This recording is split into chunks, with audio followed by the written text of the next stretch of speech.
రే ఎవరో శ్రీరాముని గురించి తక్కువ చేసి మాట్లాడుతున్నారంట్రా. వాళ్ళెవరో బుద్ధి లేకుండా బాగేస్తుంటారు. వదలరా. మన శివయ్య శ్రీకృష్ణుడి గురించి కూడా తప్పుగా మాట్లాడుతున్నారంట్రా. తెలిసి తెలియకుండా మాట్లాడేస్తుంటారు మావా. వదులు. మన అమ్మవారి గురించి కూడా అసభ్యకరంగా వాగుతున్నారంట్రా. ఎన్నిసార్లు చెప్పేది నీకు? తెలిసి తెలియకుండా మాట్లాడేస్తుంటారు. వదిలే, చాలా పనులున్నాయి మాకు. ఓడెవడో మీ కులాన్ని తక్కువ చేసి మాట్లాడతాడంట. ఎవరు మా కుల గురించి తప్పుగా మాట్లాడతాడా? ఎంత ధైర్యం వాడికి? అడ్రస్ పెట్టు, అడ్రస్ పెట్టు, అడ్రస్ పెట్టు. బంగ్లాదేశ్. ఏరా కులానికి విలువ కూడా లేదరా దైవానికి.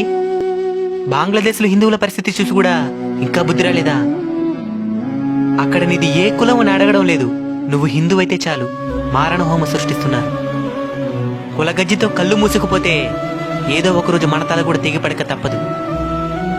ప్రతి మతంలో మంచి వాళ్ళు కూడా ఉంటారు, నేను కాదనను. కానీ చెడ్డ వాళ్ళ దగ్గర నుంచి మనల్ని ఎవరు కాపాడతారు? మనల్ని మనమే కాపాడుకోవాలి. అది మన ఐకమత్యంతో మాత్రమే సాధ్యం.